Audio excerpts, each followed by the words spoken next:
हमारे मुख्य अतिथि डॉक्टर ताजुद्दीन अंसारी जी,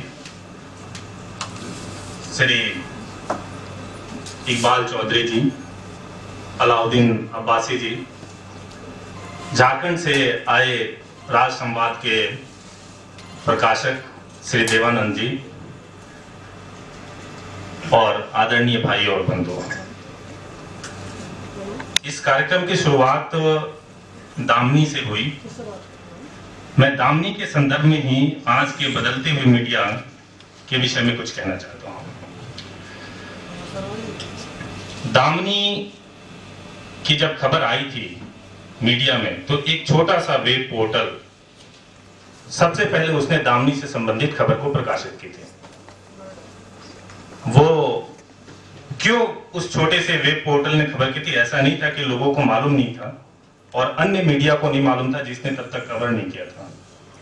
पुलिस वालों ने, माफी चाहूंगा, मेरे एक भाई बैठे हुए हैं पुलिस विभाग से हैं, उन्होंने मीडिया को ब्रीफ किया कि एक बॉयफ्रेंड और एक गर्लफ्रेंड रात को 11 बजे मूवी देख करके लौट रहे थे, तो लड़की के साथ कोई हादसा हो गया।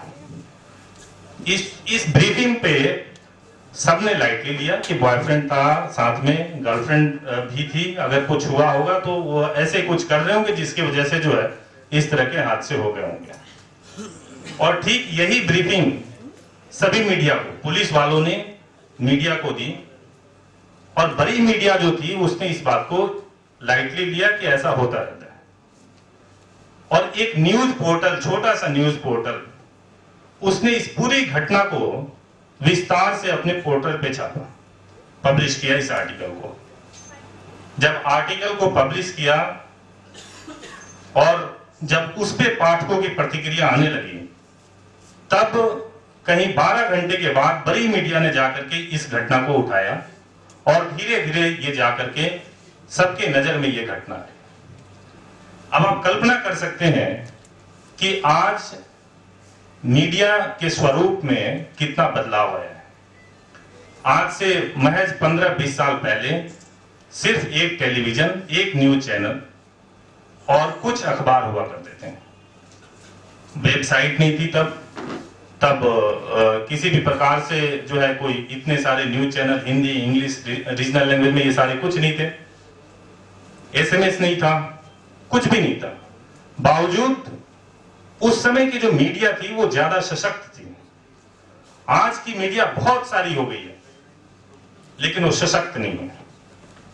सशक्त इसलिए नहीं है वो मीडिया, अगर मीडिया को अपनी बात कहनी है, अगर किसी भी एक बात को, मैं खास तौर से बात करना चाह रहा हूं इलेक्ट्रॉनिक मीडिया के फिलहाल, अगर उसको अपनी बात रखनी है तो अगर उस बात को 4 दिन 5 दिन लगातार हर एक बुलेटिन में अगर वो नहीं दोहराएंगे तो लोगों पे उसका असर नहीं होता। कारण उसका यह है कि ये बड़ी मीडिया अपनी विश्वसनीयता को खोती जा रही है। बड़े अखबार अपनी विश्वसनीयता को खोते जा रहे हैं, और जो स्थानीय अखबार हैं या स्थानीय वेबसाइट, कोई स्थानीय नहीं होती, वो इंटरनेशनल होती है, लेकिन कई लोग स्थानीय मुद्दों पे वेबसाइट चलाते हैं, पढ़ा जा सकता है पूरे दुनिया में। तो वेबसाइट या स्थानीय जो अखबार है, आपको जान करके खुशी होगी कि मैं कुछ ही दिनों पहले जमशेदपुर गया हुआ था। हमारे लीपा के स्टेट प्रेसिडेंट श्री देवानंद जी हमारे साथ में हैं। वो एक पत्रिका निकालते हैं, राज संवाद। जितने ऐसे प्रांत हैं जो दिल्ली नहीं है, दिल्ली से छोटे हैं, उन प्रांतों में अब भी पत्र पत्रिकाओं का बहुत महत्व है, उसमें लिखी गई खबरों का बहुत महत्व है। वहां के जो पत्रकार हैं वो बहुत सिंसियर हैं। हमारे नोएडा और दिल्ली के जो पत्रकार हैं, चूंकि ये पत्रकार राष्ट्रीय पत्रकार हैं, राष्ट्रीय खबरें करते हैं, इसलिए इनकी खबरों को कोई पढ़ता नहीं है। जरूरत यह है कि हमारे ये राष्ट्रीय पत्रकार, माफी चाहूंगा सारे लोग पत्रकार हैं, मैं भी पत्रकार हूं, दिल्ली में रहता हूं, मैं उसमें अपने आप को शामिल कर रहा हूं। हमें ये जरूरत है कि हम राष्ट्रीय ना हो, स्थानीय हो। जब तक हम स्थानीय खबरों को प्राथमिकता नहीं देंगे, नोएडा में ये घटना घटती है, न्यूज पोर्टल ने उसको कवर किया, क्यों आप ऐसा सोचते हैं कि IBN 7 या कोई न्यूज चैनल या कोई बड़ा अखबार आएगा तो ही कवर कर सकता है? आपको ऐसा क्यों कॉन्फिडेंस नहीं आता कि आप जब किसी थाने में जाएंगे और वहां पे जाकर के एसओचओ से बात करेंगे, अगर एसओचओ का रवैया आपके साथ ठीक नहीं होता तो आप क्यों नहीं अपनी बात पे अड़े रहते हैं। हम अपनी क्रेडिबिलिटी को खुद बना भी सकते हैं और बिगाड़ भी सकते हैं। मैं बहुत बहुत बधाई देना चाहूंगा रऊफ अहमद सिद्दीकी जी को। 6ठा स्थापना वर्ष मना रहे हैं रऊफ जी, और ये बहुत ताकत की बात है। एक इस लेवल का जो 4 या 5 या 6 पेज में अखबार निकलता हो, अगर उसके अंदर 10 खबर भी ओरिजिनल हो जाए, जिसको अपने हाथ से लिखी गई हो, किसी एजेंसी से ना ली गई हो, तो आप ये मान लें कि वो अखबार बहुत सशक्त है। रऊफ जी के अखबार में मैंने हमेशा ये महसूस किया कि कई ऐसी खबरें होती हैं जो खुद से लिखी गई होती हैं, किसी एजेंसी से या कहीं से कॉपी पेस्ट नहीं होती है, और उसका असर होता है। आप ये जरूर कह सकते हैं कि उसका चूंकि सर्कुलेशन कम है तो ज्यादा लोगों तक नहीं पहुंच पाता, लेकिन असर होता है। इसी वजह से 6ठा स्थापना दिवस मना पा रहे हैं। और कोई भी अखबार, पत्र पत्रिका या वेबसाइट वो तभी सफल हो सकता है जब वो खबरों पे ध्यान दे, जब खबरों के लिए वो बना है और अपने काम से ना भटके। उसको चलाने के लिए विज्ञापन या अन्य जो चीजें हैं वो सब बहुत जरूरी हैं। आपको विज्ञापन से संबंधित एक बात याद आई मुझे, मैं चाहता हूं ये जरूर आपके सामने रखूं।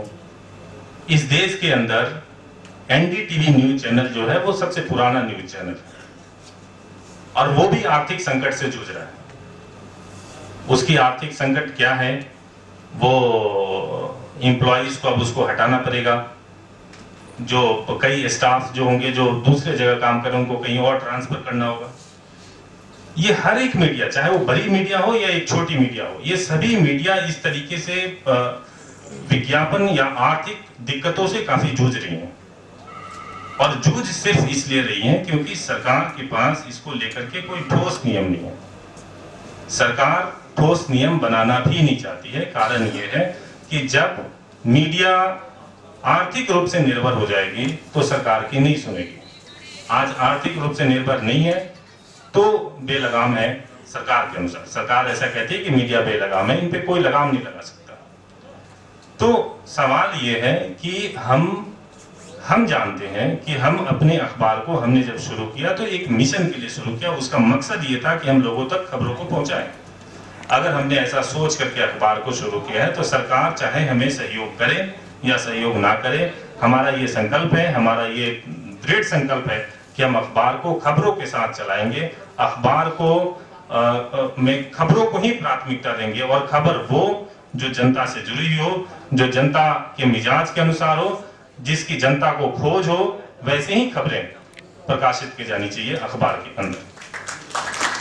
तो मैं रऊफ साहब को मैं बधाई देना चाहूंगा, और मैं ये भी कहना चाहूंगा कि आपने जो ये विषय रखा, बदलते परिप्रेक्ष्य में मीडिया की भूमिका, ये एक ऐसा विषय है जिस पे घंटों बात की जा सकती है। लेकिन हमारे भाई जो मंच का संचालन कर रहे हैं, उन्होंने पहले ही कह दिया कि हमारे पास समय की बहुत कमी है, इसलिए मैं अपनी बात अब यहीं समाप्त करना चाहूंगा। आप सभी लोगों ने मुझे मौका दिया, इसके लिए बहुत बहुत धन्यवाद।